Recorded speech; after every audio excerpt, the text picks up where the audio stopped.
Hi viewers, welcome to Sudha 30 Biology. If you are watching my channel for the first time, please subscribe and press the bell icon so that you will get notifications for the whatever the videos which I post. And if you like my video, please like it and share it so that it will be useful for many students. Okay, today I would like to explain about dark reaction. So in the previous sessions we have been discussed about light reaction, the complete process of non-cyclic photophosphorylation and cyclic photophosphorylation, where there is synthesis of ATP as well as NADPH2, and there is even the diffusion of oxygen coming out from the chloroplast. So now where is this going on? Okay, so that ATP as well as NADPH2.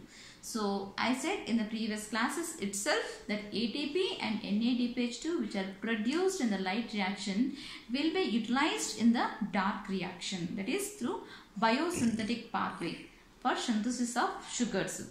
So during the biosynthesis of sugars, that is occurring in the dark reaction, where it is utilizing the products of light reaction. So what are the products of light reaction? That is ATP as well as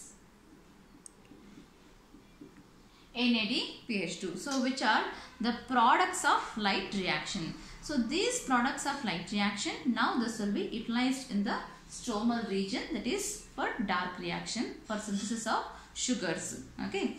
So now light reaction occurs in the granule region as well as towards the granule thylakoids as well as stromal thylakoids. Okay.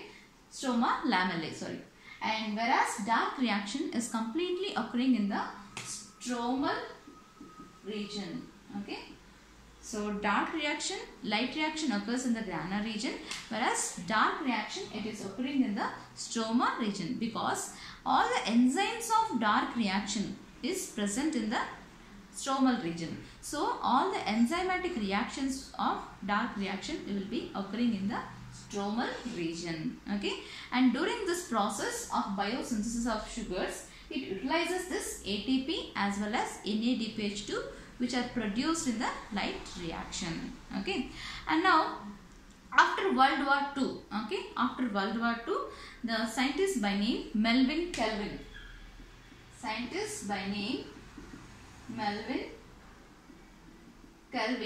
he used radioactive isotope. Okay. So he used radioactive isotope. Okay, that is C14, that is carbon dioxide which is radio label. So that is radioactive isotope C14 has been used for useful purpose. Okay. So that is after World War II, the scientists has been started using this radioactive isotopes for beneficial purpose. So in the same way, Melvin Kelvin has been used this radioactive isotope, that is for carbon dioxide 14, C14. Okay. And he observed the process of photosynthesis by using this radioactive isotope in chlorella, okay, a green algae. So a chlorella, he has been observed in chlorella algae.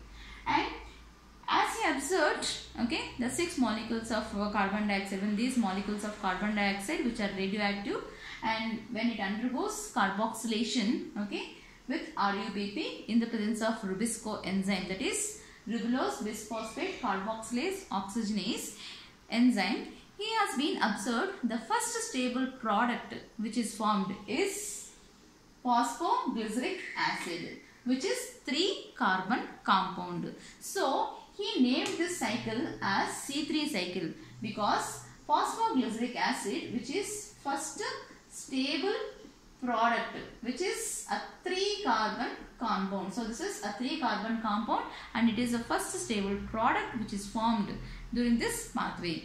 Okay. So he has been named this pathway as C3 pathway or C3 cycle, and it is also named as Kelvin cycle because it was being given by scientist Melvin Kelvin. Okay. So now this, as it is occurring in the stromal region by utilization of enzymes in the stroma region.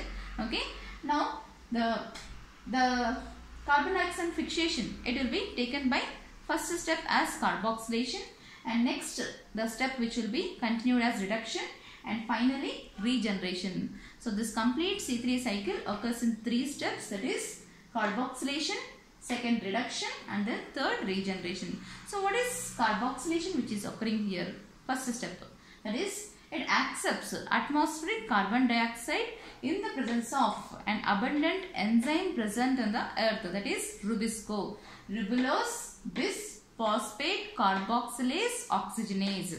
In the presence of Rubisco, the 6 molecules of RuBP, which is a primary acceptor of carbon dioxide in C3 cycle. Okay, so this is primary acceptor of carbon dioxide, that is RuBP, ribulose bisphosphate, which is a 5 carbon compound. Okay, so ribulose 1,2,5 bisphosphate, which is a 5 carbon compound, it will be accepting the carbon dioxide. So it is primary acceptor of carbon dioxide. So in the presence of enzyme Rubisco, it produces a first stable product, that is 12 molecules of phosphoglyceric acid. So that is, if 6 molecules of carbon dioxide and 6 molecules of RuBP undergoes carboxylation, then it produces 12 molecules of phosphoglyceric acid. Okay, which is 3 carbon compound. So now this undergoes, so next step it is reduction. So initially it undergoes phosphorylation. Okay, that means 12 ATP. So here the first time ATP is being consumed in DAC reaction. So that is in C3 cycle. So 12 ATP which is being utilized here, okay, for 12 molecules of phosphoglyceric acid. Okay, in the presence of phosphoglycerokinase enzyme, it produces 12 molecules of 1,3-bisphosphoglyceric acid. That means at first position as well as at third position there is presence of phosphate. Okay, so it is 12 molecules of 1,3-bisphosphoglyceric acid is formed by phosphorylation, and now it is also a 3 carbon compound. This further undergoes, so next step it is reduction. Okay, so now NADPH2 of light reaction is being utilized in this step. Okay, that is during reduction. So now NADPH2, which is undergoing oxidation and releases hydrogen atoms. So those hydrogen atoms are accepted by the substrate in order to produce a molecule, product molecule, that is 12 molecules of glyceraldehyde 3-phosphate, that is 12 molecules of glyceraldehyde 3-phosphate. In the presence of enzyme glyceraldehyde 3-phosphate dehydrogenase enzyme. So this process of production is carried out by glyceraldehyde 3-phosphate dehydrogenase enzyme. So now this 12 molecules of glyceraldehyde 3-phosphate, which is also a 3 carbon compound, and out of this 12 molecules of glyceraldehyde 3-phosphate, 2 molecules of glyceraldehyde 3-phosphate will be moving towards a cytoplasm, that is to cytosol, that is cytoplasm. Okay, so it is moving towards a cytoplasm for synthesis of glucose and other sugars. Okay, so one glucose molecule can be synthesized when 6 molecules of carbon dioxide and RuBP undergoes carboxylation. Will be helpful for synthesis of one glucose molecule, and as well as the other sugars will be synthesized. And remaining 10 molecules. So how many are remaining now? 10 molecules of glyceraldehyde 3-phosphate is remaining. So this is also required. So this is a crucial step here. Okay. So by the synthesis of sugars, it is not completed because we require again RuBP. Okay, for carboxylation. So for the regeneration of this RuBP, now this 10 molecules out of 12, 10 molecules of glyceraldehyde 3-phosphate will be utilized for regeneration of RuBP. Okay. So this will be occurring in 10 steps, which we will be discussing further. Okay. So during this process of regeneration, the number of ATP which will be consumed, that is again 6 ATP will be consumed. Okay. So 6 ATP will be consumed here, which releases 6 ADP, that is adenosine diphosphate. So 6 ATP is being consumed for the synthesis of 6 molecules of RuBP, which is a 5 carbon compound.